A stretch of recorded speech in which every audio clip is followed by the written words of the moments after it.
السلام علیکم readers, here's me your writer Laraib Malik. کیسے ہیں آپ سبھی لوگ؟ امید ہے آپ سب خیریت سے ہوں گے۔ سو ہیز دا ناول فقیر عشق سیزن 2 آف روگ عشق۔ Let start the episode number 38 part number 1۔ سیاہ رنگ کی لینڈ کروزر ایک بلند و بالا عمارت کے سامنے جا کر رکی۔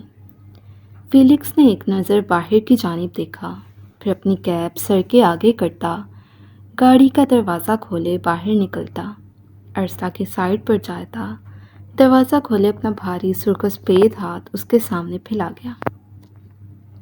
ارسلہ نے کنفیوز ہوتی نظروں سے فیلکس کی جانب دیکھا، پر جب فیلکس نے اپنا ہاتھ پیچھے نہ کیا تو اپنا نازک ہاتھ فیلکس کے بھاری ہاتھ پر رکھ گئی۔ گاڑی سے باہر نکلنے پر ارسلہ کی نظر سامنے پوری آب و تاب سے چمکتی عمارت پر پڑی، جس کے اوپر بڑے بڑے حروف میں XYZ انسٹیٹیوٹ آف ٹیکنالوجی لکھا واضح تھا۔ فیلکس ارسلہ کو لیے اندر کی جانب بڑھنے لگا۔ ابھی انہوں نے مین گیٹ عبور کیا ہی تھا جب مختلف قسم کی آوازیں ان کی سماعتوں سے ٹکرائیں۔ ویلکم سر، ویلکم میم۔ فیکلٹی سٹاف کے ساتھ ساتھ کچھ اسٹوڈنٹس بھی ہاتھ میں بوکے پکڑے کھڑے فیلکس اور ارسلہ کو ویلکم کر رہے تھے۔ فیلکس مسکراتا بوکے تھامنے لگا، جبکہ ارسلہ خاموشی سے کھڑی سب سمجھنے کی کوشش کر رہی تھی۔ ایک اسٹوڈنٹ آگے بڑھتا فیلکس کے ہاتھوں بوکے لے گیا۔ فیلکس ارسلہ کو لیے آگے بڑھ گیا۔ فیکلٹی سٹاف بھی اس کے پیچھے ہی تھا۔ اس وقت وہ سب کانفرنس روم میں بیٹھے تھے۔ ماشاءاللہ سر، آپ کی مسز بہت پیاری ہیں، سامنے بیٹھی انسٹرکٹر نے کھل کر تعریف کی۔ ارسلہ جھنک کر رہ گئی، جبکہ فیلکس نے گہری نظروں سے اسے جھنک کر سرخ پڑتے دیکھا۔ یس، آئی ایم بلیسڈ۔ فیلکس کے بولنے پر ارسلہ نے اس کی جانب دیکھا، پھر اس کو پہلے سے ہی خود کی جانب تکتا پا کر اس کی نظریں خود بخود جھکی تھیں۔ فیلکس اس کی اس ادا پر نہال ہوا تھا، پھر ایک گہرا سانس بھر کر سامنے کی جانب متوجہ ہوا۔ آج کی ضروری میٹنگ کا مقصد یہ ہے کہ اب سے میری جگہ اس انسٹیٹیوٹ کو ارسلہ مینیج کریں گی۔ اس انسٹیٹیوٹ کی اونرشپ اب سے ارسلہ کے پاس ہے۔ فیلکس کے بولنے کی دیر تھی جہاں سب نے ارسلہ کی جانب دیکھا تھا، وہیں ارسلہ نے پریشانی سے جھٹ سے نظریں اٹھا کر فیلکس کی جانب دیکھا تھا۔ فیلکس اس انسٹیٹیوٹ کا اونر تھا اور اب اس کو اونر بنا رہا تھا، پر وہ تو جانتی تک نہ تھی یہ انسٹیٹیوٹ کس چیز کا ہے۔ اوف، یہ شخص اس کو کہاں پھنسا رہا تھا؟ سبھی کی نظریں اب ارسلہ کی جانب مرکوز تھیں۔ مس عفت، آپ ارسلہ کو ساری ڈیٹیلز دے دیجیے گا، بلکہ ان کو وزٹ بھی کروائیے گا۔ باقی مجھے امید ہے آپ سب ارسلہ کے ساتھ کوآپریٹ کریں گے، اور مجھے یقین ہے جلد ہی ارسلہ اپنی ذمہ داریاں سمجھ جائے گی۔ فیلکس نے پہلے سامنے بیٹھے لوگوں کو دیکھا، پھر ارسلہ کی جانب محبت پاش نظروں سے دیکھتے گویا ہوا۔ کانگریٹس میم۔ مختلف آوازیں ارسلہ کی سماعتوں سے ٹکرائیں، پر وہ تو پریشانی سے سن بیٹھی تھی۔ اس کے وہم و گمان میں بھی نہ تھا کہ فیلکس اسے اس کام کے لیے لے کر جا رہا ہے، ورنہ وہ مر کر بھی نہ آتی۔ میم، آئیں آپ کو وزٹ کرواؤں گی۔ مس عفت ارسلہ کے قریب کھڑی ہوتی خوش دلی سے مخاطب ہوئی۔ ارسلہ نے نظریں اٹھا کر دیکھا۔ فیلکس کے بولنے پر وہ اٹھ کھڑی ہوئی تھی، پر دماغ اب تک معاف تھا۔ سب کے جانے کے بعد فیلکس کھڑا ہوتا اپنے آفس کی جانب بڑھ گیا۔ عفت کے ساتھ سارے انسٹیٹیوٹ کا وزٹ کرنے کے بعد اب وہ فیلکس کے آفس کی جانب بڑھ رہی تھی۔ اس جگہ شارٹ کورسز کروائے جاتے تھے، اسپیشلی سائبر کورسز کروائے جاتے تھے، جو کہ بالکل فری آف کاسٹ تھے۔ یہ یوں کہنا غلط نہ ہوگا، اس جگہ کو بنایا ہی ان اسٹوڈنٹس کے لیے تھا جو اتنی سکت نہیں رکھتے تھے کہ پیڈ کورسز کر سکیں۔ کیسے لوگ جو غربت کی چکی میں پستے اپنے شوق، اپنی پڑھائی پس پشت ڈالتے رزق حلال کی تلاش میں پڑ جاتے ہیں۔ ہر لیب بہت اچھے سے آرگنائز تھی۔ Okay ma'am, see you later, miss Iffat مسکراہٹ سجا کر کہتی واپس جا چکی تھیں۔ ارسلہ نے گہرا سانس بھر کر دروازہ کھولا اور اندر داخل ہوئی۔ فیلکس کو ریوالونگ چیئر پر گول گول گھومنے میں مصروف تھا۔ دروازہ کھل کر بند ہونے کی آواز پر ارسلہ کی جانب متوجہ ہوا۔ ارسلہ دروازہ بند کیے اپنی انگلیاں چٹکانے میں مصروف تھی۔ فیلکس کو حیرانی ہوئی۔ ارسلہ کچھ بولے نہ، یہ تو ناممکن تھا۔ اس کا بولنا، اس کا کانفیڈنس، اس کا ڈٹ کر کھڑے ہونا ہی تو فیلکس کو بھا گیا تھا۔ فیلکس اپنی جگہ سے کھڑا ہوا اور ارسلہ کے قریب آتا اس کے نازک ہاتھوں کو تھام گیا۔ بیگم، کیا ہوا ہے؟ فیلکس ارسلہ کے ہاتھ نرمی سے سہلاتے استفسار کرنے لگا۔ میں؟ فیلکس کی پرسنالٹی، اس کا رعب اور پھر اس کی حقیقت کھلنے کا اثر ہی تھا کہ ارسلہ اس سے صحیح سے بات نہیں کر پا رہی تھی۔ اس کی سوچ سے زیادہ بڑا شخص تھا اور اب تک ایک اور حقیقت اس سے مخفی تھی۔ ارسلہ، فیلکس اس کو لیے آفس میں پڑے صوفے پر جا کر براجمان ہوا۔ ارسلہ کا چہرہ جھکا ہوا تھا اور ارسلہ کا چہرہ ایک ہاتھ سے اوپر کرتے مخاطب ہوا۔ مجھے تم کانفیڈنس سے بات کرتی اچھی لگتی ہو۔ میری بیوی ہو کر اور پھر ایک سروائیور ہو کر ڈرے ہوئے لہجے میں بات کرنا تمہیں زیب نہیں دیتا۔ تمہارا لہجہ اس قدر پر اعتماد ہونا چاہیے کہ سامنے والا تم سے بات کرتے لاکھ بار سوچے۔ فیلکس ایک ہاتھ اس کے گال پر رکھے بڑے آرام سے سمجھا رہا تھا۔ مجھے آپ سے کچھ کہنا ہے۔ ارسلہ شہد رنگ آنکھوں سے فیلکس کو دیکھے بولی۔ حکم کریں جانم۔ فیلکس مسکرا کر بولا، مجھے آپ کے ساتھ نہیں رہنا، مجھے طلاق چاہیے۔ ارسلہ ایک سانس میں کہتی فیلکس کی جانب دیکھنے لگی، جس کی ایش ہیزل آنکھیں ایک پل کو سپاٹ ہوئیں، پر اگلے ہی پل اس کی آنکھوں میں ایک بار پھر محبت کے رنگ ابھرنے لگے۔ تمہیں پتہ ہے، آج میں سوچ رہا ہوں ہم واپس جاتے ہوئے ڈنر باہر کریں۔ فیلکس نے ارسلہ کے کانوں میں پہنے گئے چھوٹے چھوٹے جھمکوں کو چھوتے اپنی بات کہی۔ ارسلہ اس کی جانب دیکھنے لگی، پھر شہد رنگ آنکھوں میں آنسو لیے ایک جھٹکے سے اس کا ہاتھ دور چھٹک گئی۔ آپ کو سمجھ نہیں آ رہا، مجھے ڈائیورس چاہیے۔ مجھے نہیں رہنا آپ کے ساتھ، مجھے ڈائیورس دیں۔ ارسلہ اس بار غصے سے بولی، پر لاکھ ضبط کرنے کے باوجود بھی اس کی آنکھوں سے آنسو چھلکتے گالوں پر بہہ گئے۔ ارسلہ، کسی نے کچھ کہا ہے؟ فیلکس کا لہجہ سخت ہوا تھا۔ کسی نے کچھ نہیں کہا، بس مجھے آپ سے علیحدگی چاہیے، مجھے نہیں رہنا آپ کے۔ چپ، پھر فضول بول رہی ہو۔ فیلکس اچانک ارسلہ کے بازو جکڑتا اس کی شہد رنگ آنکھوں میں اپنی غصے سے سرخ پڑتی آنکھیں ڈالے گویا ہوا۔ فیلکس کے تیور دیکھ کر ارسلہ کو اپنی جان جاتی محسوس ہوئی۔ ٹافی ہے کیا جو تم مانگو اور میں دے دوں؟ فیلکس غصے سے گویا ہوا۔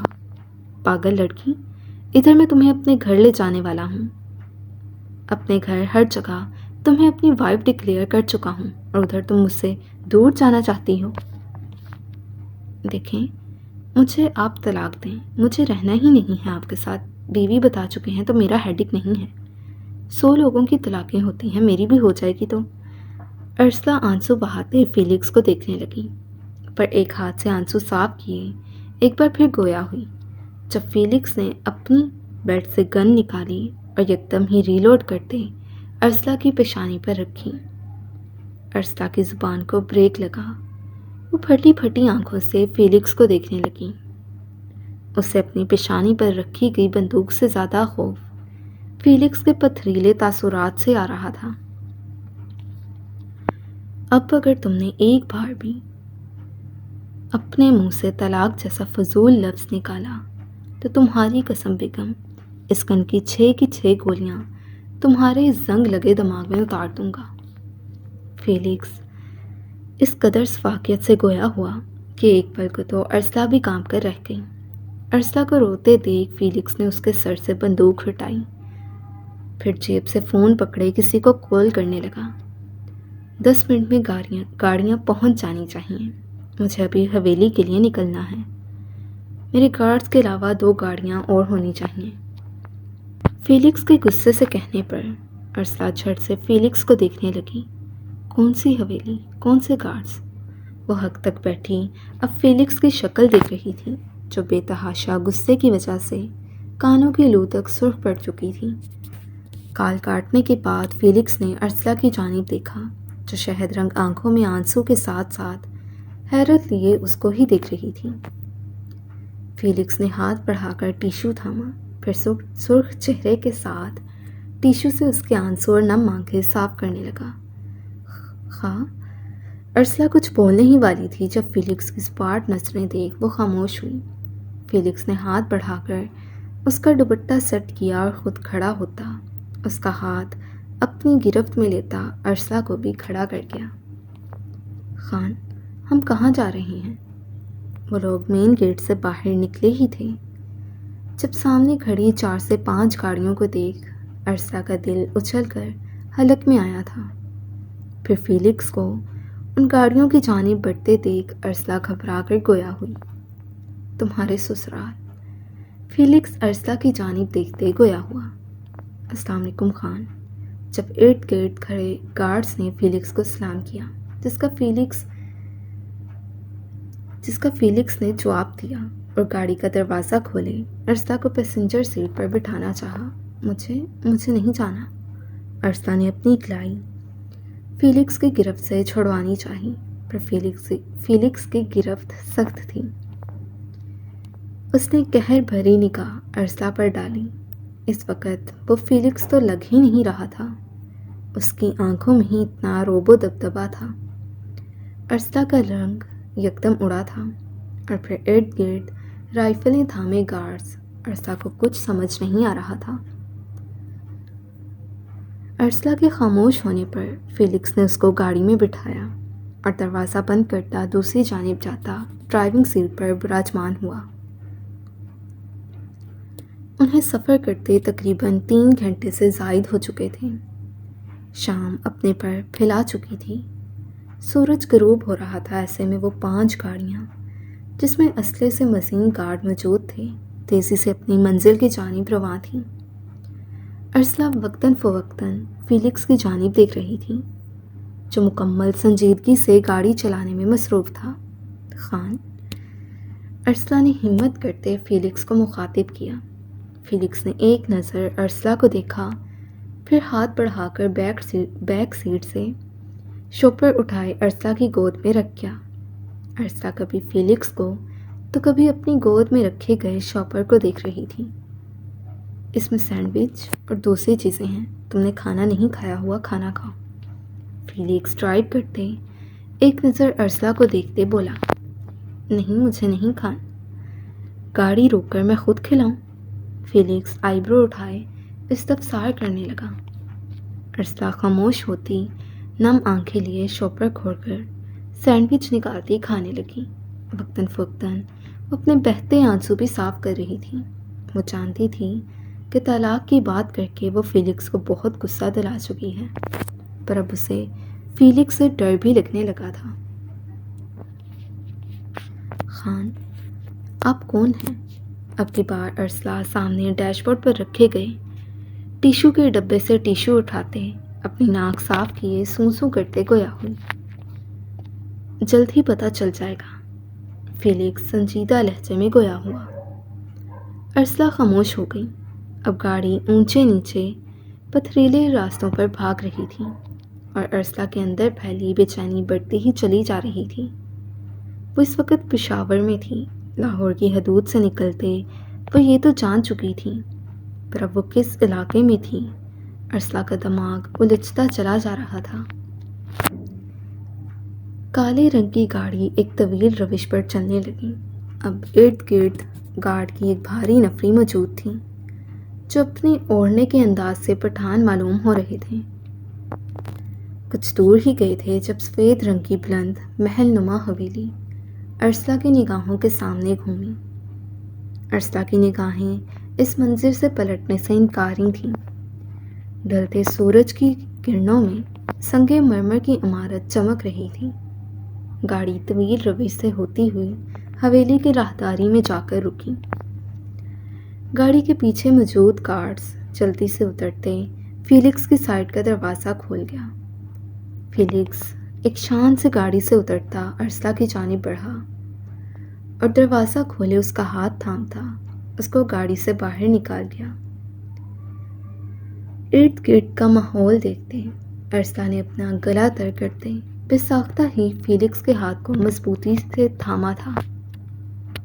خان، وہ دونوں ہاتھوں سے فیلکس کا بھاری ہاتھ پکڑے گویا ہوئی، بی ریلیکس جانا، تم اس وقت اپنے شوہر ولی خان کی حویلی میں کھڑی ہو۔ فیلکس کے بولنے پر ارسلہ شہد رنگ آنکھیں بڑی کیے اس کو دیکھنے لگی۔ ولی مدھم سا مسکرایا اور پھر اس کا ہاتھ پکڑے آگے بڑھنا چاہا جب ارسلہ کی گھبرائی ہوئی آواز اس کے سماعتوں سے ٹکرائی۔ خان، مجھے ڈر لگ رہا ہے، مجھے نہیں جانا۔ ارسلہ اس کا ہاتھ پکڑے گویا التجا کرنے لگی۔ جانم، کیا چاہتی ہو؟ اٹھا کر اندر لے کر جاؤں؟ ولی ذرا سا اس پر جھکتے اس کے کان کے قریب سرگوشی نما آواز میں گویا ہوا۔ ارسلہ نے گھبرا کر اس کی جانب دیکھا۔ خان، ارسلہ رونی شکل بنا کر بولی۔ وہ جو پہلے ہی ڈر رہی تھی ولی کے بولنے پر اور زیادہ گھبرا گئی تھی۔ ٹرسٹ می، کچھ نہیں ہوگا، اندر سب ہمارا انتظار کر رہے ہیں۔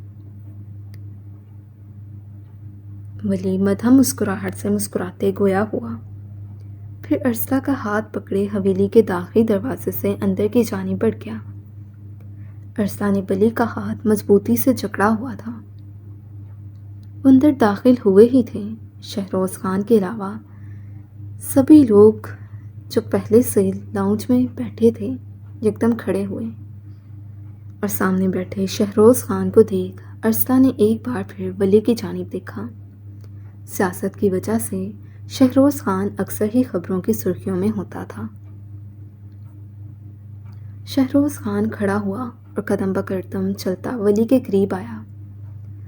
ارسلہ نے جلدی سے ایک ہاتھ ولی کے مضبوط بازو پر رکھا جبکہ دوسرا ہاتھ ولی کے ہاتھ پر رکھے اس کے ہاتھ کو جکڑا ہوا تھا۔ ولی کو محسوس ہو رہا تھا جیسے ارسلہ ہلکا ہلکا کپکپا رہی ہو۔ السلام علیکم بابا جان، ولی مدھم آواز میں گویا ہوا۔ ولی کے ہاتھ اور بازو پر ارسلہ کی گرفت پہلے سے بھی زیادہ سخت ہوئی۔ شہروز نے ایک نظر ارسلہ کی جانب دیکھا جو ان کے دیکھنے پر سر جھکا گئی تھی، گویا وہ کوئی مجرم ہو۔ حقیقت بھی یہی تھی، ارسلہ کو اپنا آپ ایک مجرم کی مانند لگ رہا تھا۔ باقی سب بھی سانس روکے کھڑے تھے کیونکہ ولی خان نے کچھ گھنٹے پہلے ہی اپنے نکاح کا بتایا تھا۔ تب سے ہی شہروز خان بالکل خاموش تھے۔ وعلیکم السلام برخوردار، اتنی دیر کر دی آنے میں، سب کب سے ویٹ کر رہے ہیں۔ شہروز خان نرمی سے گویا ہوئے۔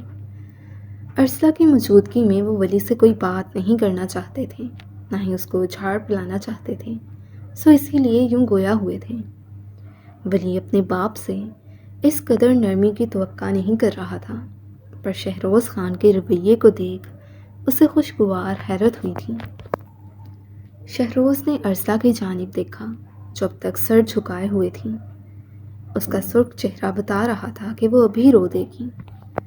بیٹیاں روتی ہوئی اچھی نہیں لگتی۔ ارسلہ کو ولی کے پیچھے کھسک کر چھپنے کی ناکام سی کوشش کرتے دیکھ شہروز آگے بڑھتے اس کے سر پر اپنے ہاتھ رکھ گئے۔ ارسلہ نے اب بھی سر نہیں اٹھایا تھا۔ ادھر آؤ بچے۔ شہروز خان پیچھے ہوئے جب ولی کی والدہ بریکٹ مورے جان آگے بڑھی تھیں، پر ارسلہ کو ولی کی سائڈ سے نکلتے نہ دیکھ وہ نرمی سے گویا ہوں۔ ارسلہ نے ولی کا ہاتھ سختی سے تھاما، گویا التجا کی ہو اسے نہیں جانا۔ ولی مسکراتا ارسلہ کو اپنے پیچھے سے نکالے آگے کر گیا تھا۔ ماشاءاللہ، جب موری جان نے اس کے سر پر پیار دینے کے ساتھ ساتھ اس کی پیشانی چومتے اس کو اپنے ساتھ لگایا تھا، نہ جانے کتنے ہی سالوں بعد وہ ماں جیسا ایک شفیق لمس محسوس کر رہی تھی۔ پھر ساختہ ہی اس کے آنسو ٹوٹتے اس کی گالوں پر بہنے لگے تھے۔ لالا اب کی بار پیچھے کھڑی زرمین خان بھی ولی کو دیکھتی گویا ہوئی۔ ولی مسکراتا زرمینے کی جانب بڑھا اور اس کے سر پر اپنا ہاتھ رکھ گیا۔ بچے روتے تھوڑی ہیں، مورے جان نے ارسلہ کے آنسو صاف کیے تھے۔ جب زرمینے ولی کے پاس سے گزرتی ارسلہ کی جانب بڑھتی چہک کر اس کے گلے سے لگی تھی، یوں جیسے وہ پتہ نہیں کتنے عرصے سے ارسلہ کو جانتی ہو۔ جاؤ زرمینے، بچی کو کمرے میں لے کر جاؤ، تھک گئی ہوگی، تھوڑی دیر ریسٹ کر لیں۔ خانم، رات کا کھانا کچھ دیر ٹھہر کر لگوائیے گا، آج کھانا سب ایک ساتھ کھائیں گے، شہروز خان کہتے ساتھ باہر کی جانب بڑھے تھے، جبکہ باقی سب تو حیرت سے ان کے فیصلے پر حیران تھے۔ آج تک اس حویلی میں مرد ہی پہلے کھانا کھاتے آئے تھے، آج حویلی کی تاریخ میں پہلی بار ایسا ہونے جا رہا تھا کہ مرد عورتوں کے ساتھ بیٹھ کر کھانا کھانے والے تھے۔ ولی زیر لب مسکرایا تھا، بالآخر تبدیلی آ ہی گئی تھی۔ ہاں، ایسی فسردہ رسموں کو تبدیل کرنا ممکن ہے، پر شرط یہ ہے کہ کوئی ان رسموں کو ختم کرنے کے لیے آواز اٹھائے۔ شرط یہ ہے کہ پڑھ لکھ کر بھی جہالت کا ثبوت نہ دیا جائے، بلکہ اپنے پڑھے لکھے ہونے کا فائدہ اٹھاتے ان فضول رسموں کو ختم کیا جائے۔ عدی جان، آ جائیں، آپ کو روم میں چھوڑاں، زرمینے خوشی سے کہتی ارسلہ سے گویا ہوئی۔ ارسلہ نے ایک نظر ولی کی جانب دیکھا، پھر اس کے اسبات میں سر ہلانے پر وہ زرمینے کے ساتھ اوپر کی جانب بڑھ گئی۔ ساتھ کمفرٹر اوڑھے لیٹا تھا، نظریں ہنوز چھت کی سیلنگ پر جمی تھیں۔ بے چینی سے کروٹ بدلتے اس نے ایک بار پھر موبائل سائڈ ٹیبل سے اٹھایا اور CCTV فوٹیج نکال کر دیکھنے لگا۔ کچھ دیر پہلے زائرہ جو دروازے کے ساتھ لگے ہی سسک رہی تھی، اب وہ کسی گڑیا کی مانند دیوار کے ساتھ ہی ٹیک لگائے سو چکی تھی۔ ساتھ ایک جھٹکے سے کمفرٹر خود سے دور پھینکے کھڑا ہوتا دروازے کی جانب بڑھا تھا۔ اس نے آہستگی سے دروازے کو کھولا، پھر بند کرتا سوئی ہوئی زائرہ کے قریب آ کر بیٹھا۔ مدھم روشنیوں میں زائرہ کا حسین چہرہ، جو اس کی بے رحمی کی وجہ سے بگڑا ہوا تھا، واضح ہوا۔ ساتھ کی 5 انگلیوں کے نشان واضح طور پر زائرہ کے گال پر نظر آ رہے تھے۔ سوتے ہوئے بھی وہ ہچکیاں بھر رہی تھیں۔ اس نے ہاتھ بڑھا کر زائرہ کے گال کو ہلکے سے چھوا، اگلے ہی پل وہ آہستگی سے زائرہ کی کمر میں ہاتھ ڈالتا اس کو اپنے سینے میں بھینچ گیا۔ ساتھ کی خوبصورت آنکھوں سے آنسو ٹوٹتے زائرہ کے بالوں میں گر رہے تھے۔ ساتھ نے زائرہ کے زخم پر اپنے لمس کا مرہم رکھا، پھر نہ جانے کتنی ہی دیر وہ اس کی گال پر جھکا رہا۔ آنکھیں بار بار نم ہو رہی تھیں۔ بس بہت ہوا، بس اب اور نہیں۔ سعد نے کسی دیوانے کی مانند زائرہ کے نازک ہاتھوں کو پکڑے اپنے لبوں سے لگایا۔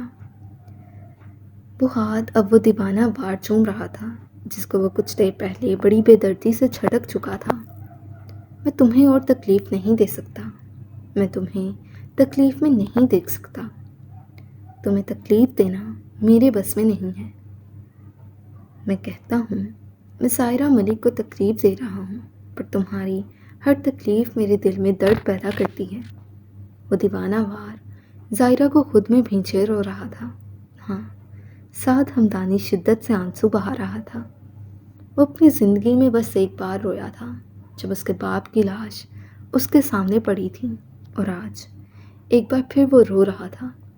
سعد ہمدانی اس بات کا اعتراف کرتا ہے کہ زائرہ ملک اس کے لیے اس کی سانسوں سے بھی بڑھ کر ہے۔ سعد ہمدانی زائرہ ملک سے عشق کے بھی اوپر کے درجے کی محبت کرتا ہے۔ میں اعتراف کرتا ہوں، مجھے اس شخص کی بیٹی سے عشق ہے جس نے میری ماں کا سہاگ چھینا، جس نے بچپن میں مجھے باپ کے سائے سے محروم کر کے یتیم کر دیا۔ آج وہ شخص اپنے عشق کا اعتراف کر رہا تھا، جس کو سننے کے لیے وہ دیوانی جان توڑ کوششیں کر چکی تھی۔ پر جب وہ اعتراف کر رہا تھا تو وہ دیوانی تھک ہار کر گہری نیند میں غرق تھی۔ سعد نے ایک بار پھر ظاہرہ کا زخمی گال چھوا۔ آنسو ایک بار پھر باغی ہوتے گرنے لگے۔ میں نہیں کر سکتا، میں تمہیں اور اذیت نہیں دے سکتا، وہ ظاہرہ کے گرد اپنا حصار تنگ کرتا نم آواز میں بول رہا تھا۔ پر میں اپنی ماں کی تکلیف، اس کے دن رات کی محنتیں، اس کی تنہائیاں بھی تو نہیں بھلا سکتا۔ سعد بے بسی سے بلک رہا تھا۔ ماما کو نہیں پتا کہ تم روحان ملک کے بیٹی ہو۔ اگر پتہ چل گیا تو وہ تم سے نفرت کریں گی۔ میں نہیں برداشت کر پاؤں گا، اور میں بھی تم پر ظلم نہیں ڈھا سکتا۔ سعد نے اپنے سینے پر سر رکھے مدھم سانسیں لیتی ظاہرہ سے کہا۔ اس وقت کوئی سعد ہمدانی سے پوچھتا وہ کس قدر بے بس تھا۔ ایک طرف عشق تھا تو دوسری جانب اس کی عزیز جان ماں، جس کی تمام جوانی سعد کو پالتے گزری تھی۔ صرف سعد کی وجہ سے اس نے دوسری شادی نہیں کی تھی۔ میں فیصلہ کر چکا ہوں، بہت ہو گیا یہ اذیت کا کھیل، بس اب ختم، میں تمہیں آزاد کر دوں گا۔ سعد ہمدانی اپنی ٹڈی کو اس اذیت بھری محبت سے آزادی دے دے گا۔ سعد ظاہرہ کے چہرے کو دیوانوں کی طرح تکتا گویا ہوا۔ میں تمہیں اس رشتے سے آزاد کر دوں گا، اس لیے نہیں کہ تمہیں تکلیف ہوگی، بلکہ اس لیے تاکہ تم میری اس محبت سے بچ سکو جس نے آج تک تمہیں اذیت کے علاوہ کچھ نہیں دیا۔ سعد نے کہتے ساتھ ظاہرہ کی آنکھوں پر لب رکھے کہ یہ آنسو ٹوٹتے گالوں سے بہتے ہوئے سعد کی بیڑ میں جذب ہوئے۔ نم آنکھوں سے وہ ظاہرہ کو اپنے حصار میں لیے بیٹھا رہا۔ ظاہرہ ملک کی مدھم سانسوں کا شور وہ نم آنکھوں سے سن رہا تھا۔ وہ جانتا تھا پھر وہ ان سانسوں کے شور کو نہیں سن سکے گا، کیونکہ اپنی دیوانی کو وہ خود اپنے ہاتھوں سے دور کر دے گا۔ نہ جانے اسے بیٹھے ہوئے کتنا وقت گزر چکا تھا۔ سعد یکٹک ظاہرہ کو دیکھ رہا تھا۔ وہ ایک بار پھر جھکا اور ظاہرہ کی سوجی ہوئی گال پر اپنا لمس چھوڑ گیا، پھر باری باری اس کی آنکھوں کو چومنے لگا۔ سرخ ہوئی سوجی آنکھیں ایک بار پھر چھلکنے کو تیار ہوں۔ سعد نے ظاہرہ کے سر پر لب رکھے۔ شفاف قطرہ اس کی آنکھ سے ٹوٹتا ظاہرہ کے بالوں میں جذب ہوا۔ اس نے ہاتھ بڑھا کر اپنی آنکھیں صاف کیں، پھر آہستگی سے ظاہرہ کی نازک سی کمر میں ہاتھ ڈالتے اس کو اپنی باہوں میں اٹھا گیا۔ اس کا رخ اب عالیہ بیگم کے کمرے کی جانب تھا۔ چھن کر آتی دھوپ اس کے چہرے پر پڑ رہی تھی۔ اس نے اپنی سوجی ہوئی آنکھیں کھولیں۔ آنکھیں کھولتے ہی ظاہرہ کی نظر چھت سے ٹکرائی۔ پل میں رات کا سارا منظر یاد آیا۔ وہ تو روم کے باہر بیٹھی تھی، پھر یہاں کیسے آئی؟ وہ ہمت کرتی اٹھ کر بیٹھی۔ اٹھ گیا میرا پٹاخہ؟ عالیہ بیگم جو سامنے چیئر پر بیٹھی کتاب کا مطالعہ کرنے میں مصروف تھیں، کتاب کو بند کرتے نظر کی اینک اتارے مسکرا کر ظاہرہ سے گویا ہوں۔ ظاہرہ خاموشی سے انہیں دیکھنے لگی۔ کیسی طبیعت ہے اب؟ عالیہ بیگم اٹھ کر ظاہرہ کے قریب آتی اس کا ٹیمپریچر چیک کرنے لگی، کیونکہ کل شام اسے کافی تیز بخار تھا۔ اللہ کا شکر ہے میری بیٹی کی طبیعت کچھ ٹھیک ہوئی۔ عالیہ بیگم نے چھپ کر ظاہرہ کی پیشانی پر اپنے لب رکھے۔ اٹھو، فریش ہو کر آؤ، پھر میں اپنی گڑیا کو میڈیسن دوں۔ عالیہ بیگم اس کا سر تھپک کر گویا ہوں۔ ظاہرہ سوچوں کے بھنور میں الجھی سی اٹھ کھڑی ہوئی۔ دھلے دھلائے حسین چہرے کے ساتھ وہ بیڈ پر بیٹھی تھی۔ سوچوں کا مرکز وہی سنگ دل تھا۔ جب عالیہ بیگم اندر داخل ہوں، پیچھے ہی ملازمات ٹرالی میں ناشتہ رکھے لا رہی تھی۔ عالیہ بیگم اب ظاہرہ کو ناشتہ کروانے میں مصروف ہوں۔ ظاہرہ بیٹا ایک بات بتاؤ۔ عالیہ بیگم خاموش بیٹھی ظاہرہ سے مخاطب ہوئی تو وہ سوالیہ نظروں سے انہیں دیکھنے لگی۔ مجھے اپنے گھر کا ایڈریس دو۔ میں پراپر طریقے سے ساتھ کا اور آپ کا ریسیپشن کرنا چاہتی ہوں۔ عالیہ بیگم نے نرمی سے ظاہرہ کے گال کو سہلایا تھا۔ اور اپنے پیرنٹس کے بارے میں بھی کچھ بتاؤ۔ عالیہ بیگم ایک بار پھر گویا ہوں۔ ماما، DHA فیز 5 میں میرا گھر ہے۔ ظاہرہ اب عالیہ بیگم کو اپنے گھر کے بارے میں بتا رہی تھیں۔ ایک منٹ ظاہرہ، کیا نام لیا آپ نے ابھی؟ کیا نام ہے آپ کے ڈیڈ کا؟ عالیہ بیگم صدمے کسی کیفیت میں گویا ہوں۔ روحان ملک۔ کیوں، کیا ہوا ماما؟ ظاہرہ نا سمجھی سے گویا ہوئی۔